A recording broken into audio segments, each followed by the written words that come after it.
Masih di bab jihad, bagian yang ke-7. Kemarin sudah dijelaskan bahwasanya Nabi Muhammad memberi semangat orang untuk jihad fi sabilillah ketika sudah ada panggilan untuk jihad. Banyak fadilahnya, sampai-sampai Nabi Muhammad ini seandainya umpamanya ada perang, kemudian mati, perang lagi, mati lagi, perang lagi, mati lagi. Seandainya perang terus, Nabi Muhammad lebih senang perang lagi, mati lagi. Ini menyemangati kepada umat Islam untuk terus membela agama Allah. Sekarang hadis yang ke-11. Wa anhu qala Rasulullah sallallahu alaihi wasallam ma min maqlumin yuklamu fi sabilillah jaa yaumal qiyamah. Oh, sudah. Hadis yang ke-12. Wa am Mu'adz radhiyallahu anhu 'anil Nabi sallallahu alaihi wasallam qala man qatala fi sabilillah min rajulin muslimin fuwaqa naqatin wajabat lahul jannah. Barang siapa, kata Nabi, barang siapa yang perang fi sabilillah dari kalangan orang muslim, fuwaqa naqatin, waktu sebentar. Fuwaqa naqatin ini begini, waktu sebentarnya itu begini, selama memerah susu, selama meres susu, kan susunya onta itu ada dua, mungkin ya, ada dua. Jadi meras susu yang pertama, seret, terus meras susu yang kedua, seret. Nah, pindah dari susu pertama dengan yang kedua ini kan waktu yang sebentar. Nah, kalau perang selama itu artinya sangat sebentar, wajabat lahul jannah, wajib dia masuk surga. Jadi perang sebentar saja sudah masuk surga. Ini sama-sama masuk surga, baik perang secara fisik fi sabilillah atau perang-perang yang lainnya. Karena perang itu ada dua. Ada perang itu saling tusuk mati, ada yang saling tusuk tapi tidak mati. Ini sama-sama perang dan itu sama-sama membuat kita itu masuk surga. Tapi kalau kalangan kita ini biasanya perang yang tusuk tanpa mati, nah itu yang disukai. Kalau yang perang membuat mati itu kita nggak suka. Jadi beda perang yang luar compok, beda perang yang dalam compok, pada masuk surga. Kayak menggulung nepatun biasa liburan perang dalam compok. Perang luar compok mati, Madinah mati, cering wadi boleh. Itu sama-sama wajabat lahul jannah, masuk surga. Jadi Islam itu sangat nikmat ya. Sengsara masuk surga, enak juga masuk surga. Oh, kalau rogi masuk Islam pasanan tak yakin dengan hadisnya kanjeng Nabi. Jadi perang sebentar saja, umpamanya mari perang sekejap pas pujar, umpamanya pujarlah mati api. Nah, itu sudah masuk surga. Wa man juriha jarhan fi sabilillah au nukiba nakbatan fa innaha taji'u yaumal qiyamati ka'aghzar ma kanat. Barang siapa yang luka perang fi sabilillah atau jatuh atau geleng waktu perang, kena terjauh umpamanya, fa innaha taji'u yaumal qiyamah ka'aghzar ma kanat. Dia nanti waktu hari kiamat akan seperti dia waktu perang. Jadi ketika berdiri di hari kiamat, dia berdirinya ketika dulu waktu perang. Apa dulu dia terjatuh dari kudanya, maka ketika hari kiamat juga dia kondisinya terjatuh dari kuda atau lagi terluka, maka berdiri dari kuburannya di hari kiamat seperti dia waktu perang. Jadi tanda-tandanya perang itu nanti ya pokoknya yang berhubungan dengan perang nanti ketika bangun di hari kiamat maka seperti dia saat perang. Dan semuanya orang begitu nanti, kepalanya beda-beda. Mohon kepala tikus ahli korupsi, tukang ngecoan. Mohon orang apa jeng mendahului imam, nah nanti kepalanya itu kepala himar ya. Jadi orang apa jeng mendahului imam, maka nanti kepalanya itu kepala himar, cetak hemar. Maka menapa jeng tidak usah balap imam. Di sini ini ya, di sini ini di Masjid Darussalam ada sekitar 4 itu jamaah laki-laki itu kalau sholat mesti abalap ke imam. Jadi sering mendahului imam. 2 kali saja batal ya, batal. Saya amati itu kalau di laki-laki itu ada 4 ya. Orang yang kalau sholat mendahului imam, balapan bi imam. Itu nanti kalau sudah berdiri di hari kiamat maka kepalanya seperti kepala himar, enggak kepala jeren lorek. Yang kena tahu imam itu tidak usah dibalapnya, biasa aja. Jadi kalau imam itu belum melakukan jangan didahului. Sujud kadang sujud duluan makmumnya, ruku duluan. Mau ke susu ya, mau ke susu tidak usah berjamaah ya, salat sendiri saja biar tidak batal salatnya. 2 kali saja mendahului imam batal salatnya.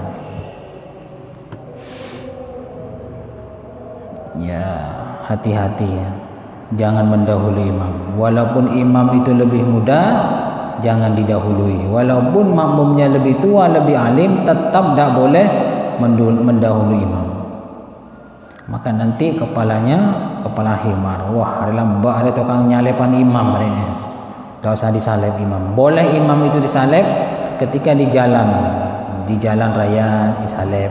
Apa bolehnya? Mana nyamah imam, nyalip imam tak apa-apa. Kornya mana saya salib nyalip pak imam. Tapi kalau salat jangan. Launuha az-za'faran wa rihuha kal miski. Warnanya luka itu nanti kayak minyak za'faron. Jadi kalau perang nanti warnanya itu seperti minyak za'faron. Minyak za'faron ini minyak populer lah di zamannya Nabi, itu minyak populer. Kalau sekarang itu za'faron banyak orang nggak tahu. Wariwa kal miski, sedangkan baunya seperti minyak misik. Orang yang perang darahnya itu lukanya bau minyak misik. Rawahu Abu Daud wa Tirmidzi wa qala haditsun hasan. Hadis yang ke-13, wa an Abi Hurairah radhiyallahu anhu qala marra rajulun min ashabi Rasulillah bi syi'bin fihi uyainatun min ma'in azbatun fa'ajabathu. Jadi suatu ketika Nabi Muhammad ini berjalan dengan para sahabat. Jalan di pinggir gunung, ada sebuah sumber air yang kecil tapi tawar. Jadi waktu jalan di pinggir gunung ada sumber air yang kecil tapi tawar. Enaklah kalau diminum. Kemudian si laki-laki ini, sahabat Rasul ini takjub, kagum. Setelah kagum, faqala law i'tazaltu an-nasa fa aqamtu fi hadhihi syi'bi. Seandainya saya itu menjauh dari manusia, saya ingin mukim di pegunungan ini. Artinya tidak ingin ikut perang. Jadi tempat perang ini lebat di gunungan, kemudian gunungnya itu keluar sumber air. Akhirnya dia mengatakan, wah enak ini diam di sini, tidak usah ikut perang. Walan af'al hatta sta'zina Rasulullah sallallahu alaihi wasallam, tapi dia belum melakukan. Kemudian dia izin kepada Nabi Muhammad. Fa dzakara dzalika li Rasulillah, bercerita kepada Nabi Muhammad bahwa ada sumber air yang jernih dan dia ingin menetap di tempat itu, tidak ikut perang. Faqala, kemudian Nabi Muhammad berkata, la taf'al fa inna muqama ahadikum fi sabilillah afdal min salatihi fi baitihi 70 aman. Kamu jangan sampai menetap di desa itu, sekarang waktunya perang untuk jihad fi sabilillah. Jangan kamu menetap di desa itu, tapi harus berlanjut melaksanakan jihad. Karena apa? Jihad fi sabilillah itu lebih utama daripada sholat 70 tahun di rumahnya. Jadi jihad fi sabilillah itu satu kali saja lebih baik daripada sholat di rumahnya selama 70 tahun. Umur kita saja tidak sampai 70 tahun, apalagi sambil sholat, tidak bisa, tidak kuat. Jadi sini fadilahnya perang fi sabilillah itu lebih utama daripada sholat di rumahnya selama 70 tahun. Ala tuhibbuna ayyghfirallah. Maka sebaiknya kita ini diingatkan oleh Allah agar supaya oleh Nabi Muhammad untuk senang meminta ampun kepada Allah, wa yudkhilakumul jannah, dan memasukkan ke surga. Ughzu fi sabilillah, peranglah fi sabilillah, man qatala fi sabilillah fawaqa naqatin wajabat lahul jannah. Barang siapa yang perang fi sabilillah sebentar saja, selama memeras susu onta, ini diistilahkan di sini selama memeras susu onta, karena dulu yang paling populer, yang banyak diperah atau diperas susunya adalah susunya onta. Susunya onta, susunya kambing, tapi di sini susunya onta. Jadi sebentar saja ikut perang wajib masuk surga. Nah, hadis seperti ini saya katakan lagi, ini dipakai dalam kondisi perang. Kalau kondisi aman sekarang seperti di Indonesia, tidak usah dipakai. Ini sekedar pengetahuan bahwasanya Nabi Muhammad menganjurkan kita untuk berjuang fi sabilillah kalau sudah waktunya untuk perang fi sabilillah. Kalau belum, jangan, tidak usah.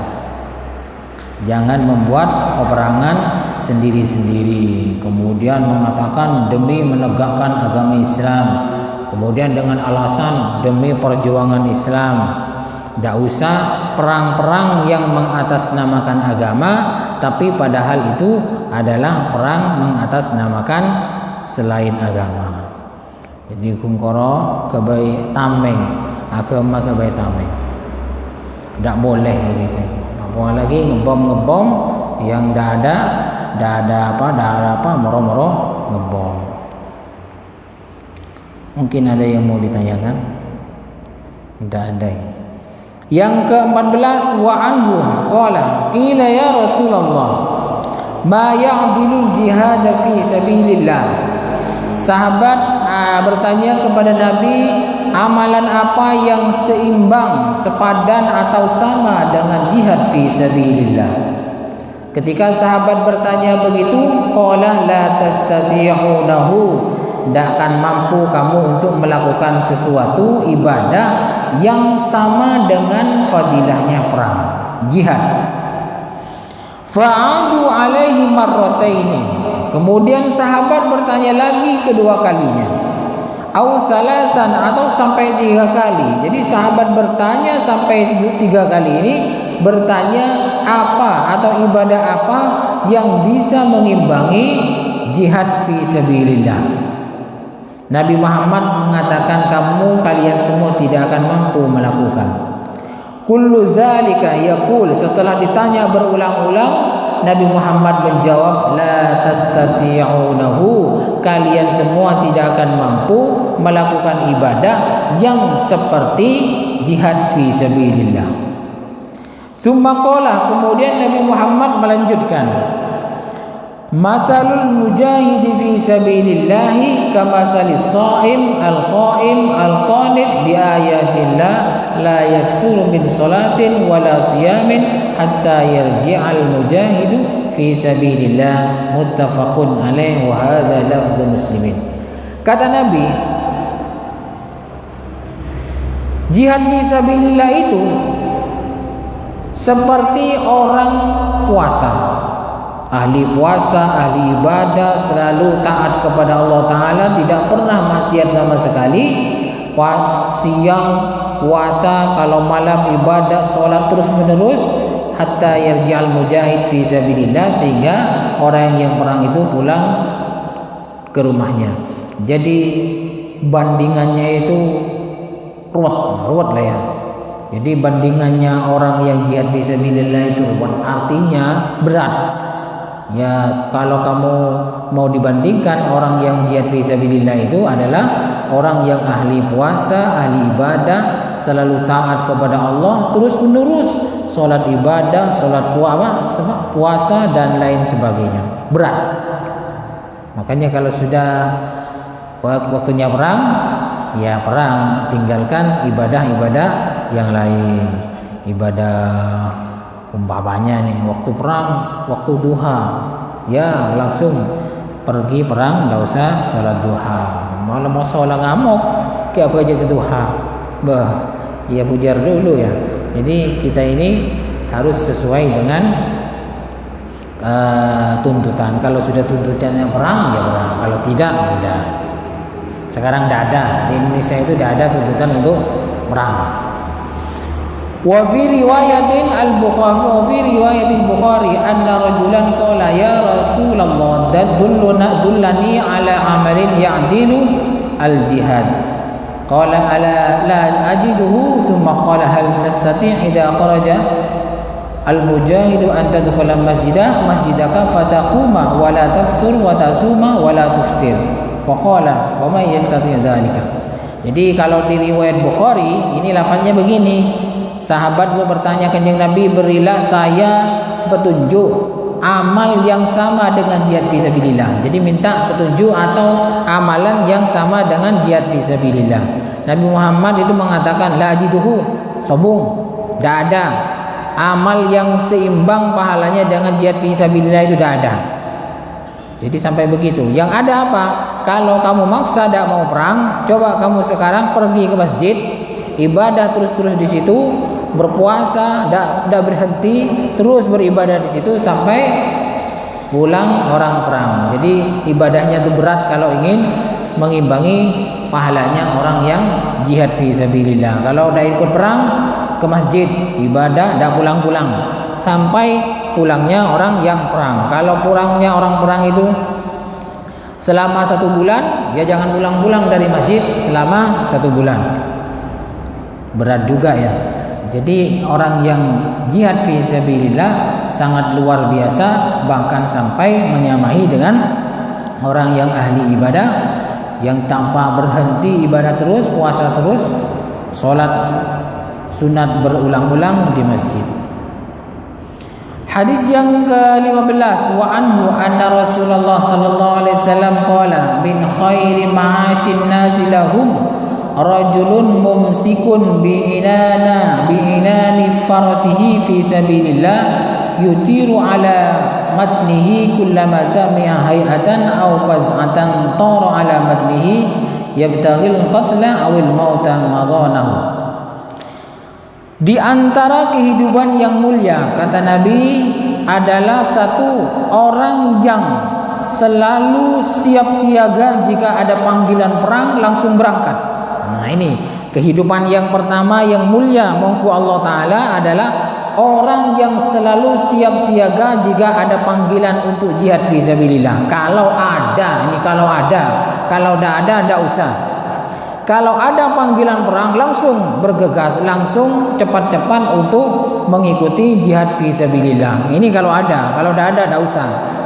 Aw rajulun fi ghanaimatin aw syaf'atin min hadhihi syafi aw batni wadin min hadhil awdiyah yuqimus salata wa yu'tiz zakata wa ya'budu rabbahu hatta yatiyahul yaqin laisa minan nasi illa fi khairin. Yang kedua, kehidupan yang baik itu adalah orang yang setiap harinya beribadah, baik dia itu ada di desa, perkampungan, pedusunan, atau ada di lembah yang sangat dalam, atau jurangnya, atau di jurang, dia itu selalu beribadah, mendirikan salat, menunaikan zakat, dan menyembah Tuhannya sampai datangnya kematian. Ini orang yang kedua. Jadi orang baik, kehidupan yang baik menurut Rasulullah, yang pertama orang yang selalu siap jihad fi sabilillah, yang kedua adalah orang yang ahli ibadah, baik di dunia, baik di perkampungan atau di tempat yang lain. Ahli ibadah, mengeluarkan zakat, menyembah Tuhannya. Nah, kita sekarang ini ada di kelompok yang kedua, yaitu orang yang paling baik, kehidupan yang baik, yaitu selalu ibadah, melaksanakan sholat, mengeluarkan zakat, baik yang ada di pegunungan atau tempat yang lain.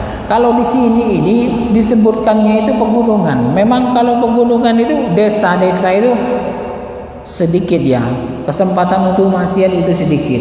Beda dengan yang di kota. Kalau di kota banyak. Kalau kota itu banyak yang buka aurat, wanita, perempuan pakai celana pendek, kemudian celananya sudah pendek sobek lagi, beda-beda. Ada lagi yang pakai baju ya moro tangannya gulung enggak sudur bolong. Itu kalau di kota. Kalau di desa kan malu yang mau lakukan begini. Jadi kalau di hadis ini memang orang desa itu lebih terhindar dari maksiat. Cuman orang desa itu biasanya lebih sulit menghindar dari sanrasan. Itu dakwah. Jadi kalau di kota itu maksiat mata banyak, tapi maksiat sanrasan itu jarang. Anak mah pulang menerima kota kan ala kokapi, tak sempat saya sanrasan. Orang desa kan tak ala kok. Saya kan banyak kegiatan yang lowong. Akhirnya pas sanrasan. Pas dulu. Sandasan pasaran sambil selek sambil pengajian sandasan. Bahkan ada seorang ulama itu mengatakan, seandainya saya ingin rasanan, seandainya saya ingin rasanan, saya lebih baik ngerasani ibu saya. Jadi ada seorang ulama mengatakan, seandainya saya mau ngerasani orang, saya lebih baik ngerasani ibu saya. Kenapa? Biar pahalanya saya berikan ke ibu saya semua. Artinya apa? Ulama ini mengatakan saya tidak mau arasanan. Karena kalau arasanan maka pahalanya pindah kepada orang yang dirasani. Kemudian dia mengatakan, seandainya saya mau ngerasani orang, maka saya lebih baik ngerasani ibu saya sendiri, karena biar pahalanya saya berikan kepada ibu saya semua. Nah, ini kamu kan tengah si ahli ibadah, nah boleh si ahli ibadah, cekku kengku ki ngorbing tetangga, nyanyi ngorbing tetangga, beda kapur dan to sebaraki, jasa kasa ni aku lukan pianto, mari dan boleh, jasa kasa boleh, itu banyak mas. Pokoknya gimana beda omong kabar dengan pun neneng ceken sampean pun neneng tak usah naro bar nyebaraki malah tak bersih genjer lah atau mau bersih kapi pas tak saya genjer pengajian hilang, genjer jamaah hilang, genjer haji umroh hilang. Jadi tadi tokang sebar ya, tokang nyebaraki sandrasan. Tengah tegi kula nggak boleh lagi neser ki. Benari sujud, benari jamaah, benari sandasan ya bersih lagi ganjel. Hadis yang ke-16, wa anhu anna Rasulullah sallallahu alaihi wasallam qala inna fil jannati mi'ata darajatin. Di sorga itu ada 100 tingkatan. A'addahallahu lil mujahidin fi sabilillah, yang disiapkan untuk mujahid para pejuang fi sabilillah. Ma bainad darajataini kama bainas sama'i wal ardi. Sedangkan satu derajat saja ke derajat yang lain, tingkatan satu ke tingkatan dua, itu kama bainas sama'i wal ardi, seperti langit dan bumi. Rawahul Bukhari. ini sudah apa ya?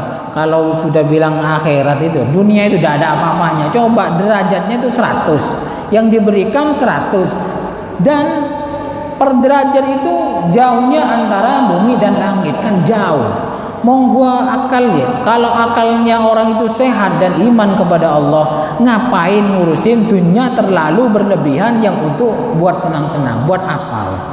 Lebih baik kalau ngurusin dunia untuk perjuangan Islam, disedekahkan. Jangan sampai ngurusin dunia melulu tapi tidak untuk perjuangan fisabilillah.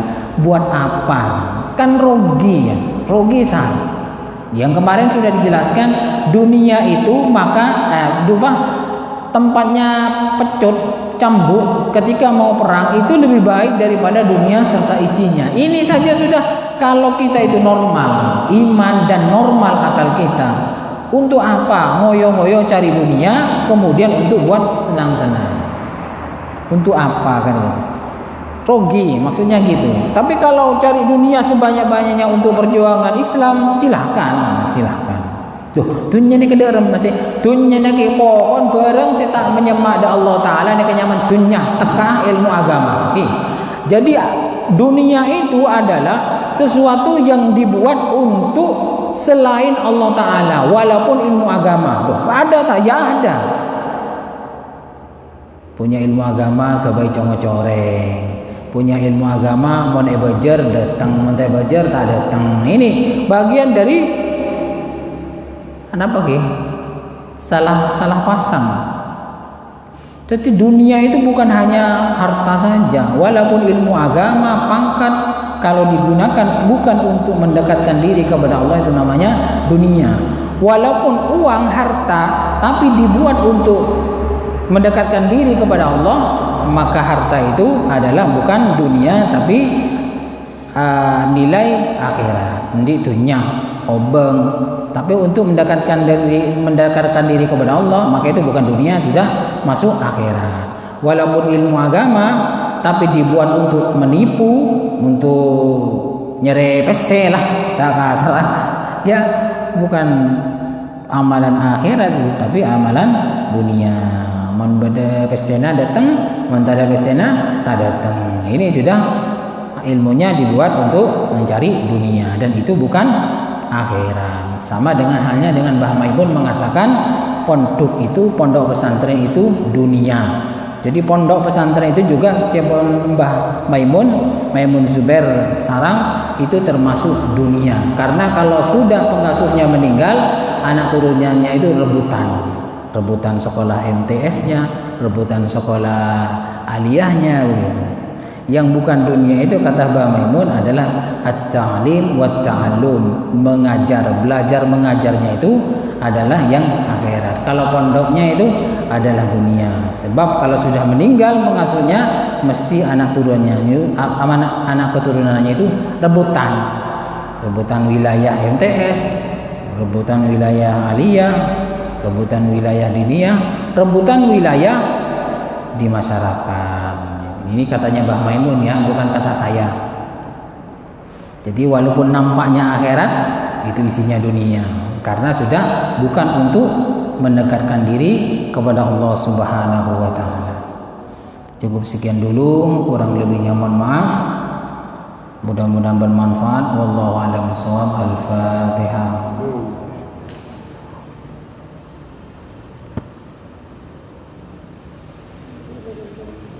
Assalamualaikum warahmatullahi wabarakatuh.